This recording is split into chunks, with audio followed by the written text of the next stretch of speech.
साथी नमस्कार, स्वागत है आपका फीएल स्टडी मंत्रा यूट्यूब चैनल पे। यूपी ट्रिपल एस सी लेखपाल भर्ती में जो हाई कोर्ट में जितने भी केसेस थे वो कल के दिन सारे सारे ख़त्म हो गए हैं। उनका दी एंड हो गया है। ठीक है, एक अच्छी खबर थी क्योंकि कल लग रहा था कि थोड़ी असमंजस की स्थिति थी कि जो आपका ऑर्डर आना था 1 तारीख को विंध्याचल वाले प्रश्न का, वो आएगा कि नहीं आएगा, क्योंकि वहाँ पर जो 33 नंबर की बेंच थी बैठी नहीं थी। लेकिन उन्होंने लोगों ने प्रयास किया, सबसे बड़ी होती है प्रयास की बात।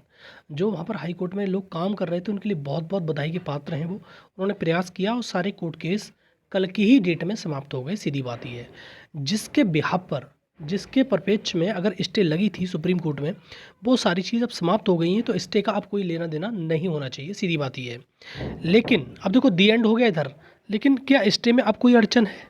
मेरे हिसाब से कोई भी अड़चन अब स्टे में नहीं होनी चाहिए। 5 तारीख को जो आपकी एसएलपी है, अब एसएलपी से मत समझ जाना, कुछ लोग ये भ्रम फैला रखे हैं कि एसएलपी का स्टे से कोई लेना देना है। स्टे से एसएलपी का कोई भी लेना देना नहीं है।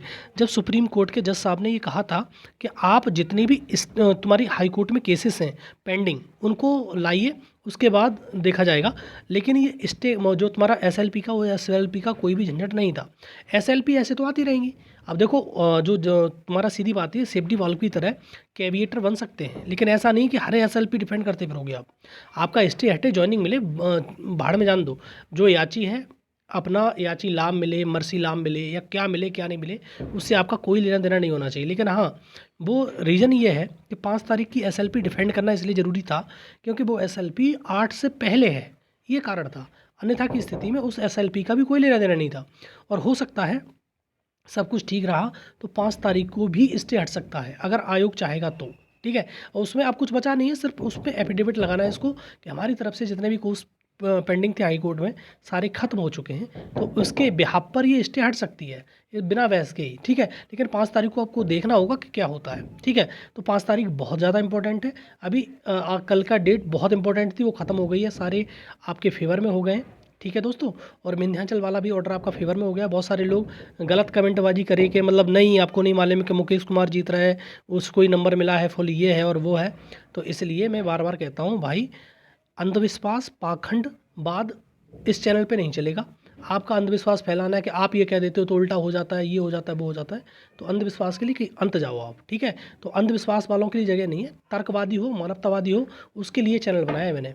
ये फालतू के अंधविश्वास पाखंडवाद के लिए नहीं है कि फालतू फैला रहे हो कि आप कहते हो तो उल्टा हो जाता है, ये होता है कि वो हो जाता है। तो इस प्रकार की चीज़ें मैं हमेशा से विरोध करता हूँ और हमेशा विरोध करूँगा इस चीज़ का। ठीक है, आप तर्क रखिए, अच्छा अगर आपके तर्क मजबूत है तो अच्छा लगेगा कि हाँ ये चीज़ है। और ये सारी चीज़ें प्रमुखता से जो हाई कोर्ट के केस निपटे हैं, आपने आज सुर्खियों में देखा होगा, जो हेडलाइन बनी है अमर उजाला वगैरह में, तो वो हेडलाइन भी बन के आई है कि ये सारे कोर्ट केस जो आंसर की है वो डिफेंड कर ले गया है तुम्हारा आयोग, और आंसर की बरकरार। जैसे देखो एक जो तुम्हारा शायद अमर उजाला की है, जारी संशोधित उत्तर कुंजी, जो संशोधित रिवाइज्ड उत्तर कुंजी जारी हुई थी वो सही है, और याचिका रद्द हाई कोर्ट, ये सारा कुछ लिख रहा है उसी के मैटर में।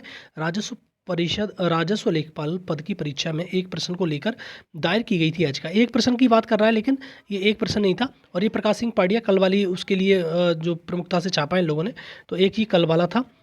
तो उसमें भी विंध्याचल वाले प्रश्न की, और ये उत्तर कुंजी से बी विकल्प और डी विकल्प के बारे में दे रखा है।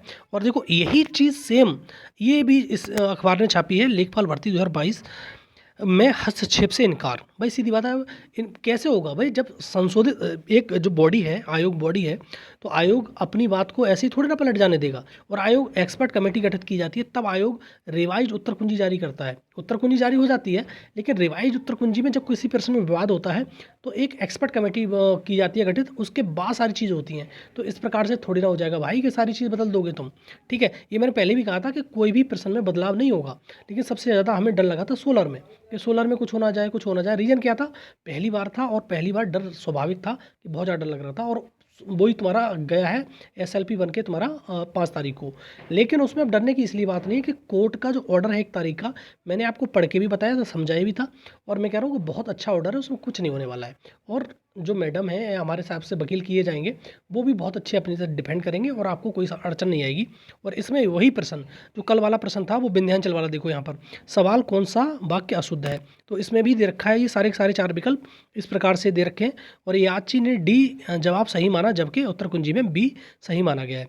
ठीक है, और मैंने कल भी बताया था कि ये जो कल का कोर्ट केस खारिज हुआ है वो मेरिट के आधार पर हुआ है। उसमें ऐसा कुछ नहीं कि स्पष्टता नहीं थी, लेकिन मेरिट के आधार पर आयोग हमेशा जीतेगा। भाई सीधी बात है, आयोग कभी नहीं हारेगा।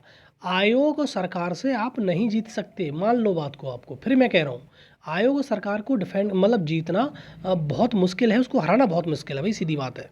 और बार बार लोग ये कहते हैं उज्ज्वला वाला कैसे हार गया, उज्ज्वला वाला कैसे हार गया। उज्ज्वला वाला आयोग की गलती थी। उज्ज्वला वाले प्रश्न को पहले ही फुल मार्क्स देके या उसको प्रश्न को कट करके उसका एवेल्युएट करना चाहिए था, उसको मूल्यांकन करना चाहिए था आयोग को, क्योंकि उसमें ए गायब था उज्ज्वला से, और इसीलिए वो प्रश्न, उज्ज्वला वाला प्रश्न सुप्रीम कोर्ट ने चेंज किया। यही सबसे बड़ा कारण था उसका। ठीक है दोस्तों, ठीक है साथियों।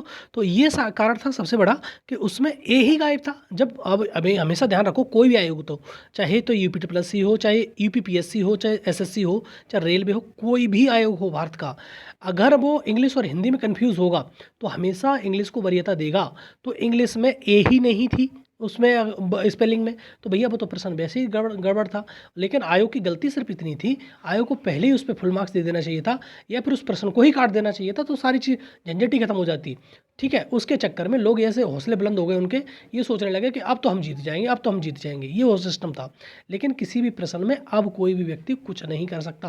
और आज भी जो विपक्षी पार्टी है उनके हौसले बुलंद हैं। हम तो कह रहे हैं हौसले खूब बुलंद रखो भैया, आप याची लाभ ले लो, मर्सी लाभ ले लो, जो लेना है ले लो, हमसे आपको कोई लेना देना नहीं है, हमें तो बस जो नहीं चाहिए, बस खत्म। आयोग जो दे, सुप्रीम कोर्ट जो दे, वो लेते रहे। ठीक है, हमारा सिर्फ मकसद है कि हमारी स्टे वैकेंट हो, हम ज्वाइनिंग पे जाएं, बस छुट्टी। ठीक है दोस्तों, तो ये प्रमुखता से छपी हैं चीज़ें जो मैंने आपको बता दी, और अब आपको ज़्यादा अड़चन नहीं रही सुप्रीम कोर्ट की स्टे वैकेंट होने में। ठीक है साथियों, अगर वीडियो अच्छी लगती है, इन्फॉर्मेशन अच्छी लगती है तो लाइक शेयर कर दिया करो, चैनल सब्सक्राइब कर लो। धन्यवाद।